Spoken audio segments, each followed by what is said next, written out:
For centuries, hunters used wooden ducks to lure live ones to within shooting range. Nowadays, they generally prefer cheaper plastic decoys.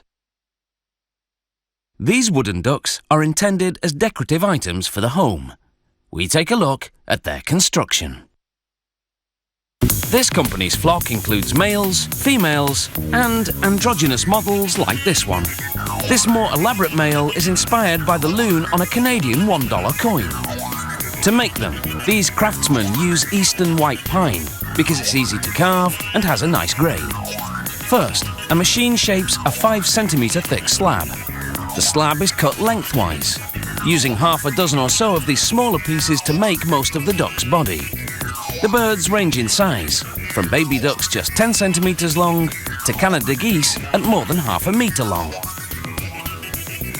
A generous amount of carpenter's glue is applied to one side of the wood. Using a lot ensures a strong bond and prevents splitting later on. The pieces then go into a vise. It takes about 2 hours for them to bond properly. Then the excess glue is shaved away and the surfaces are evened up. Next, the block is run over something called a joiner.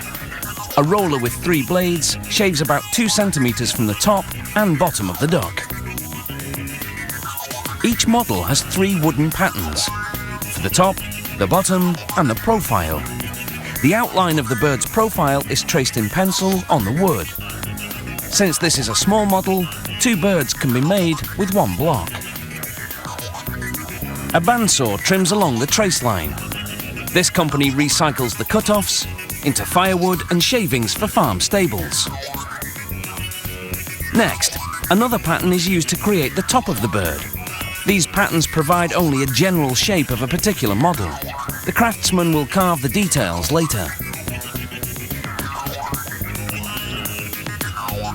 Now the wood is sanded with a pneumatic drum sander, a tube of pressurized air with sandpaper stretched over it.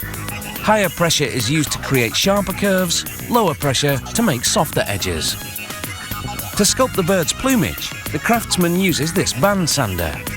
Here he makes 3 long grooves, 1 on top and 1 on each side of the duck. The head's made from a separate piece of wood. It's sanded to smooth out the curves. The bird's head and bill are sculpted using various shaping tools and the band sander. The underside and rear of this waddling duck are constructed. Depressions for eye sockets are carved.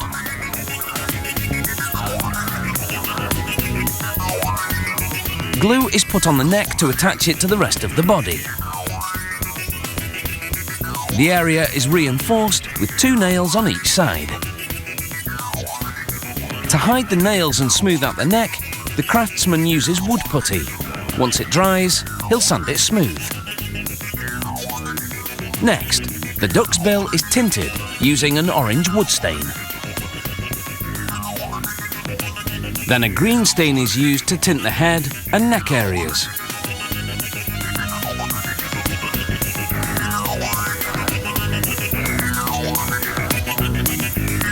The duck's lower body is covered with a clear wood stain. This way the natural grain of the wood shows through. The front gets a clear but darker stain to mark the chest.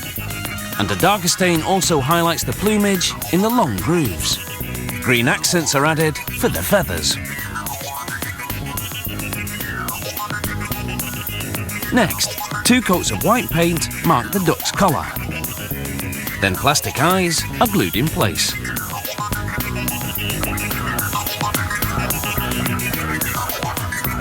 A protective water-based varnish is sprayed on, and the duck is elevated on nails so that the underside will dry. Finally, wax is rubbed in. This makes the varnish appear uneven in places, giving the duck a worn, antique finish, like he's been around the pond a few times. So that's how they're made. And as well as ducks, you can get yourself one of these magnificent Canada geese to brighten up your lounge. I'm sure you'll agree, these are anything but foul.